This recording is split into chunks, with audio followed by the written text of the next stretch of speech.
I request you to share the materials.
Okay, good evening all. Today we'll discuss about the concepts of Unit 2, which is about the learning rules or types of learning in artificial neural network.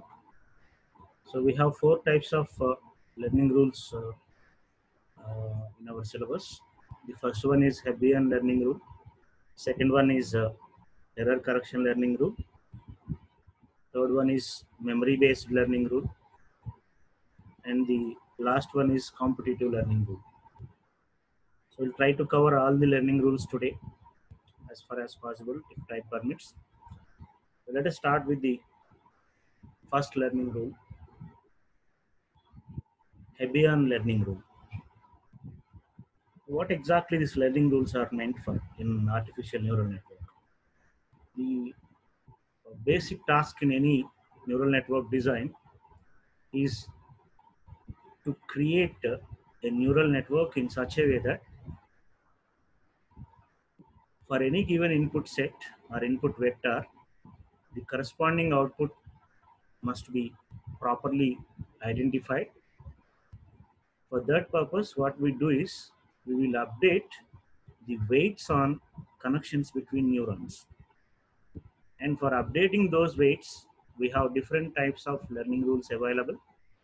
Based on the application uh, type, you can use any of these learning rules as part of designing your neural network. So let us understand what are different types of learning rules available and where they can be used. The first one is Hebbian learning rule or Heb's rule. So let us go through the steps of this Hebbian learning rule. Step one is initializing the weights of the neural network and then the bias to zeros. Generally, neural network weights can be initialized to random values, but in Hebbian learning rule, what we do is we initialize the weights and bias to zeros at the beginning. And then we see we are not talking about the architecture of neural network here. How many neurons are there and how many layers are there?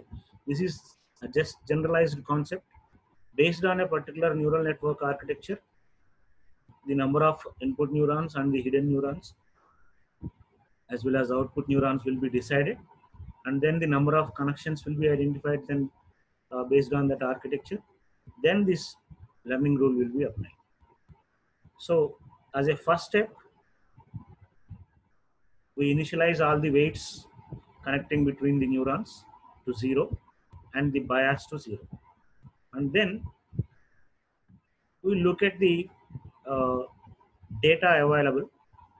Let us say we have a supervised learning algorithm. We are going to apply a supervised learning algorithm. Therefore, we will be knowing all the input vectors as well as the corresponding output values expected by our neural network. So step 2 is about, for each input vector and target vector pair, we need to repeat the steps from step 3 to step 6. Let us go through the steps now. What step 3 is saying is, actually this is a common thing. You can uh, keep this as a step 2. It's not required to use activation function in every uh, iteration. It's not possible also. Step 3 can be step 2 now, and this second step becomes step 3. It is actually a little mistake is there.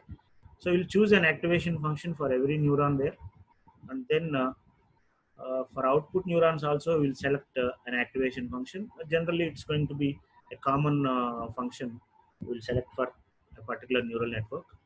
And then this is the crucial step. What Hep's rule says is, you need to calculate the new weights of the neural network by using this formula. The formula says the existing weight wi of fold plus xi, xi is the input vector, into y, y is the corresponding target value. So the weights are actually initialized to 0 at the beginning, and the new weights, updated weights, will be calculated using this formula. Xi is the input vector and y is the target value. So for each input vector x, we will use this formula to calculate the new weights connecting between the neurons of the neural network. And then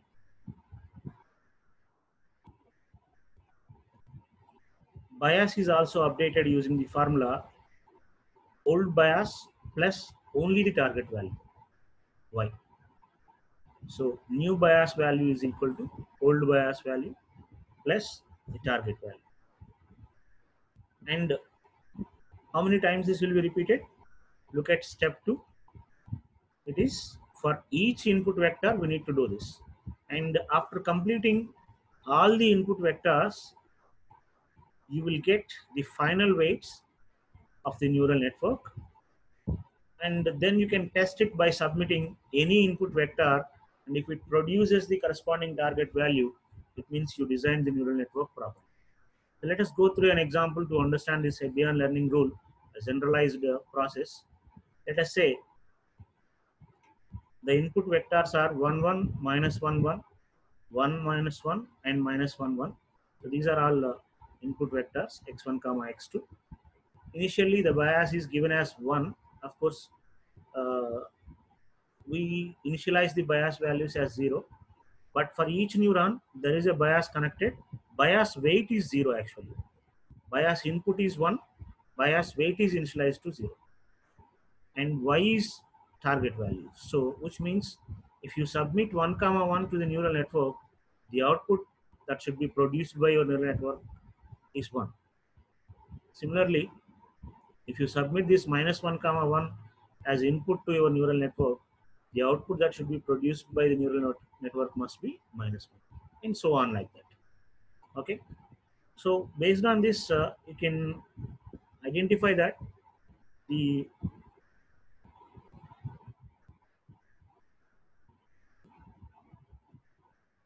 initial step, weight values and bias weight is initialized to 0, and then weights and biases are updated based on the formula given over there.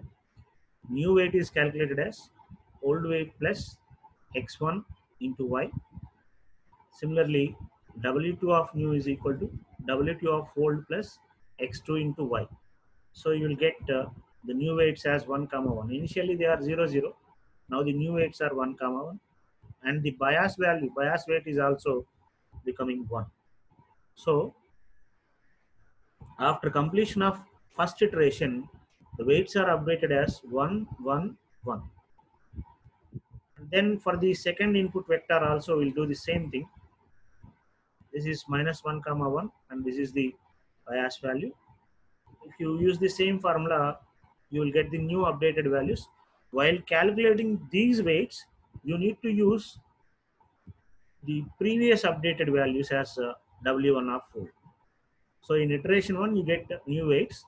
Those new weights will become old weights for the next iteration, and so on. After completing all the 4 input vectors in the given example, you will get the final weights that designs the neural network. Okay, so after the 4th input vector, this is the 4th input vector, what we got is the weight 1 is 2, weight 2 is 2, and the bias is -2. So assuming that this is the neuron, and this is x1, this is x2, this is bias, and this is the output produced. Now if you supply any input vector over here using these weights 2 and 2 -2, you should get the corresponding target value. Let us check whether it works or not. Say this is -1 comma -1. If you submit -1 comma -1 here, it becomes -2 plus -2, 1 into -2. So it is going to be -6, which means if you apply activation function here, any negative value can be treated as -1 less than 0. So you will get the corresponding target value -1. Okay, so that is how Hebbian learning works. The number of iterations depends on the number of input vectors in Hebbian learning rule. For each input vector, you need to update the weights, and after finishing all the input vectors, you will get the final weights on the neural network. It's a simple learning rule, and the accuracy of this learning rule is not that satisfactory for the complex problems, but simple problems can be solved easily by using the Hebbian learning rules. And there is another example given here. So 1 comma 1 is input vector, target value is 1, -1 comma 1 is 1. So you can see this as a OR gate. If you replace -1s as zeros, it becomes OR gate. So the behavior of OR gate, probably the above example is AND gate, and this is an example for OR gate. You can do the same, you can apply the same process to design a neural network that identifies or that behaves like OR gate also. So whenever you submit 0 comma 1, the output should be 1. Similarly, whenever you submit 0 comma 0 for the neural network, the output should be 0, and so on. So this is our first learning rule. It is simple to implement, but not suitable for the complex problems. Therefore, we'll move on to the other learning rules. Look at the name of this second learning rule. Don't confuse between these names. In examination, you can be given with any of these names. But most of the people use this as error correction learning rule. That is a generalized name, but some of them calls it as delta learning rule. Some of them calls as Vedrohoff learning rule also. But any name, you need to remember it as same error correction or delta or Vedrohoff learning rule. Remember the name and how it works. Let us understand the process of this error correction learning rule with the help of a signal flow graph. So this is a signal flow graph. Let us say this is the neuron where actually processing is happening. All the inputs are connected over here with the corresponding weights. And we calculate the sum of all the weights multiplied with the input vectors. And this is the output produced by the neuron, actual output produced by the neuron. We submit this output to activation function where we get the final output of the neural network, right? So yk is the output calculated by our neural network. And then we will have the desired output also. Let us say yd is the desired output for the corresponding input vector. So the neural network calculated this output. We know the actual output required also. Then what we do is we calculate the error term GK by subtracting the desired output minus calculated output. YD minus YK will give us the error term. And then we see that this error term, if it is not satisfied, if the error term is not satisfied, if it is too large, then what we do is we go back to the initial step and supply this error term to correct these weights, because error is produced due to the weights selected. Therefore, we submit the corresponding error term to the weights over here, and then we correct these weights, we update these weights, and again we process this thing. So this process will be repeated until we satisfy with the corresponding error term calculated. So let us go through the steps over here. Initial step is all the weights are initialized to random values between 0 and 1, not zeros. Just like in Hebbian rule, all the weights are initialized to 0. Here it is 0 to 1. Of course, you can go with 0 also again. 0 is also included. But most of the times, it's going to be the value between 0 and 1. The weights and bias weights are initialized between 0 and 1.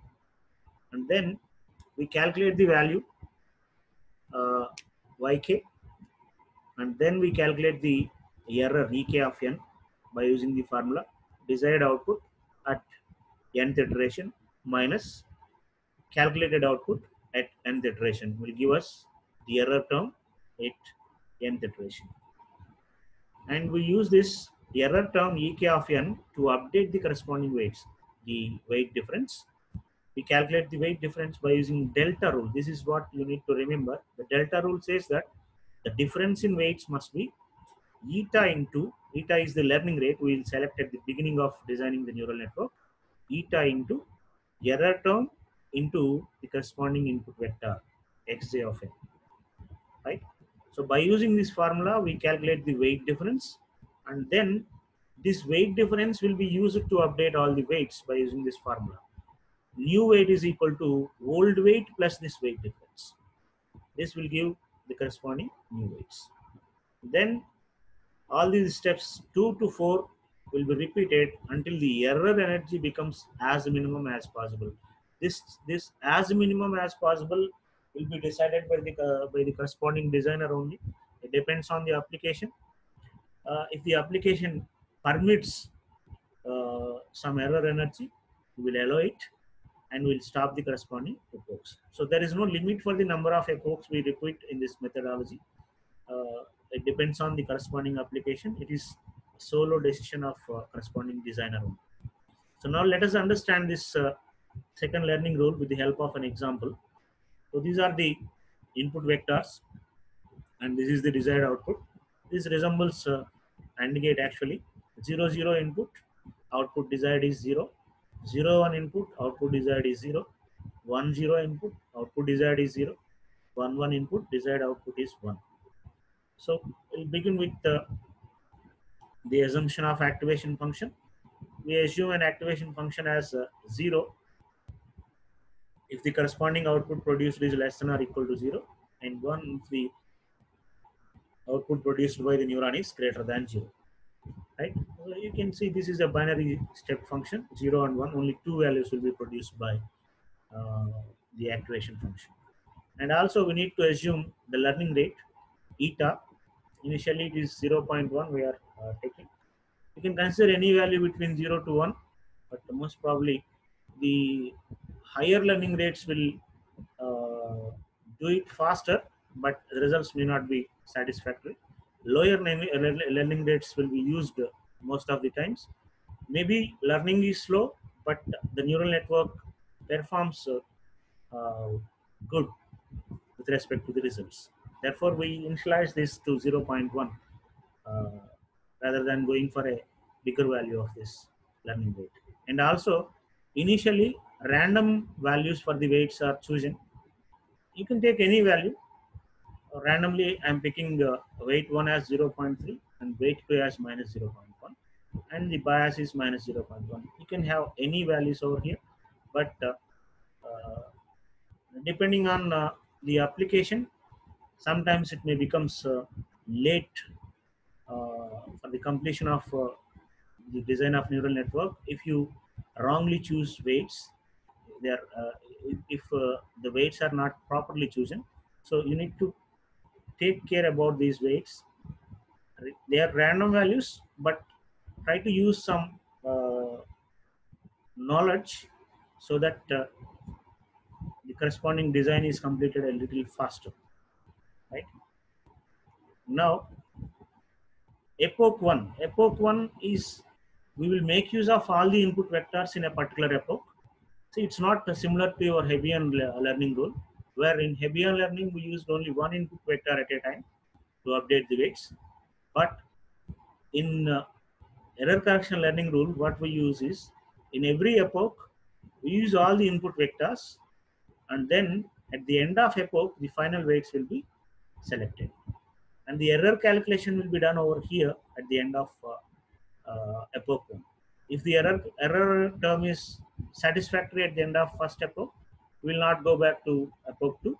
Otherwise, we will continue with epoch 2, and the process continues. So we are preparing a table here to understand the actual process is, you need to calculate the output produced by the neuron, and then calculate the error term, and then update the weights again by using the error term, using the delta learning rule, okay, by calculating the weight differences. So there are two weights, so you need to calculate delta W1 and delta W2 using the same formula.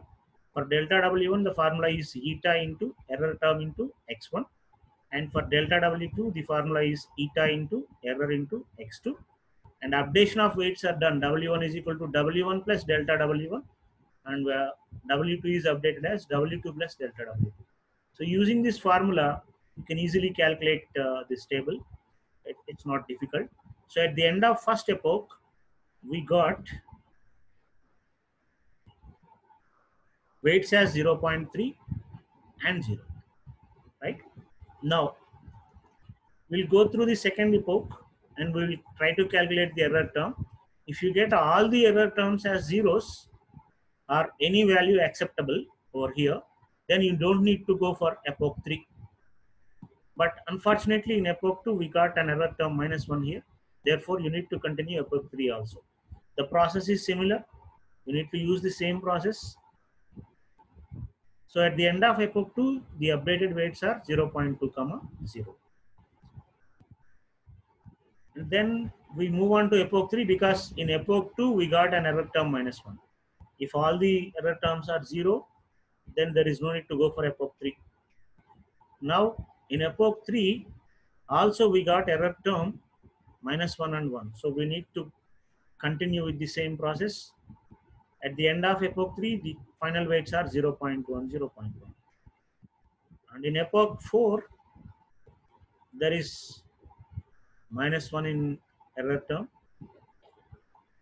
and the weights are 0.1, 0.1. Now you can see in epoch 5, you can see that the error terms in all the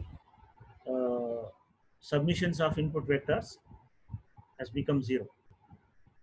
Therefore, because there is no error term, weights will not change. Whatever weights you got in the previous epoch, final weights 0.1, 0.1 will stay same at the end of epoch 5 also, 0.1, 0.1. And we stop the process because the error term is 0 in all the cases. And now the final neural network is like this. The neuron, weight 1 is 0.1, weight 2 is 0.1. Bias value is fixed, it is not updated at all. Therefore, it is -0.1, right? And this is the output value. Now you can check whether it works properly or not. Suppose if I submit 1, 1, the desired output is 1. Let us say 1, 1 I supply as x1 and x2. The output is 0.1 into 1 means 0.1. 0.1 into 1, 0.1. So 0.1 plus 0.1 is 0.2. Minus 0.1 is 0.1. Anything greater than 0 produces the output 1 as selected by our output function. See, this is anything. If the output of neuron is greater than 0, it will produce 1 only. Therefore, it is working properly. You can test it for every input vector. It works properly. So that is about error correction learning. You need to remember that formula for updating the weights and for calculating the weight differences, right? This is actually a bit difficult compared to Hebbian learning because the number of epochs depends on the complexity of the problem. It's not always possible to design the error correction learning neural network by hand. It's not always possible. Of course, you can write the code. You can write the code always very easily. It's possible, but writing it by hand is difficult. Fortunately for the AND gate, we have completed the problem in fifth epoch, but it's not always possible for every given problem. Sometimes it depends on the initial weights that you select also. Maybe we selected the initial weights 0.3 minus 0.1 and 0.1 minus 0.1 as correct weight measures. Therefore, we finished with the final output. So it's not always guaranteed that you will finish the problem in error correction learning. And actually, there is a third one, memory-based learning. I will explain it after this fourth one, computative learning rule. This is actually probably the toughest one among the four. Computative learning rule, as the name suggests, that out of the all output neurons, only one output neuron wins. That means we get the output from only one output neuron. Of course, the other output neurons also produces the outputs, but only one output neuron wins. And whichever output neuron wins, the output of the corresponding neuron only considered as the output of the corresponding neural network. Therefore, so in computative learning rule, so let us understand the process first. Later we can design the algorithm. Suppose there are 4 input vectors 0, 0, 1, 1, 1, 0, 0, 0, 0, 1, 1, 0, 0, 0, 0, 1, and the learning rate, it is wrongly given here. It's not weight, it is learning rate is 0.5, a little bigger value, and the number of clusters that input vectors falls into is 2, which means the number of output neurons is 2. So if you look at the architecture of the corresponding neural network, there are 2 output neurons and 4 input neurons connected to this, right? So the first step is initialize the weight matrix. Because there are 4 input neurons and 2 output neurons, the corresponding weights required is 4 by 2. You can see it in the diagram. Every output input vector is connected to the corresponding output neuron. So W11 and W12, W21 and W22, and so on. Therefore, you require a 4 by 2 matrix here to initialize the vectors. They will define all these weights, initial weights, and these are also random values. I selected randomly 0.2, 0.4, 6, 8, 9, 7, 5, 3, and so on. You can use any other values also. It's not compulsory to use these values. And then starting with step 2, we will consider one input vector at a time and calculate induced outputs V1 and V2 produced by the corresponding output neurons. Assume that V1 is the induced output of output neuron 1, and V2 is the induced output produced by output neuron V2. Okay, so the process is very simple.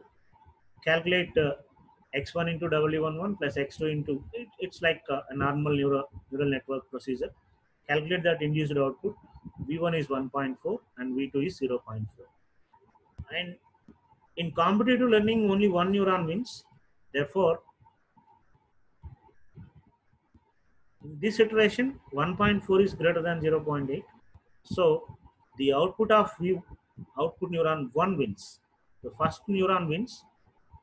Therefore, output of y1, that means output neuron 1 is 1, and the second neuron loses, therefore it is going to be 0. If you have other output neurons also, the losers, they'll get all the values as zeros. Okay, and then based on these values, we'll calculate the change in weights by using the formula. Weight difference is calculated as eta into xi minus wij if yj is the winner, otherwise it is going to be 0.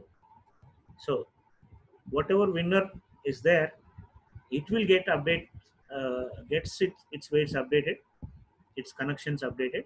All other neurons, because they are losers, weights will not be updated for the loser neurons. That's why the W11, delta W11, delta W21, delta W31, delta W41. You can see all these are calculated because all of them are connected to the output neuron 1. These weights are updated, difference is calculated, and the remaining weights which are connected to the output neuron 2 is 0 because it is the loser neuron.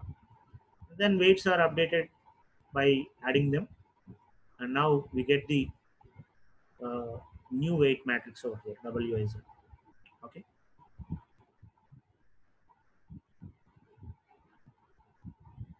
Similarly, we go with the second input vector.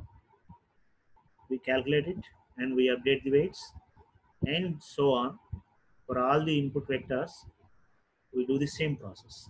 At the end of the last vector, whatever weights are available, they are the final weights that defines the corresponding neural network. Okay. So this is 0.025, 0.95. These are the final weight matrix which defines the corresponding commutative level, right? So I think there is one more problem given there, but I don't think time is sufficient now to explain this problem. We can use the same process. Here what it is given is, you need to remember this, winner take all network. See, there is another name for computative learning neural network. Remember this name. Winner take all network means that you need to design the computative learning neural network only. So all of you please remember this name also. And here also 4 vectors are given, but the size of the each vector is 3 values, and learning rate is 0.3. Number of clusters again is given as 2, which means the architecture is 3 input connections, 2 output neurons. See, based on the size of vector, the number of inputs are selected, and the number of outputs are defined by the number of clusters we need to calculate. So connections are given. Now, because there is only 3 connections, 3 by 2 matrix will be sufficient for this problem. W or Wij is equal to something like this, right? So that's all for this class. We'll end the session now. There is one more memory-based learning. I think you can go through it. It's very easy topic. It's only theory part. So all of you go through that memory-based learning also. Thank you.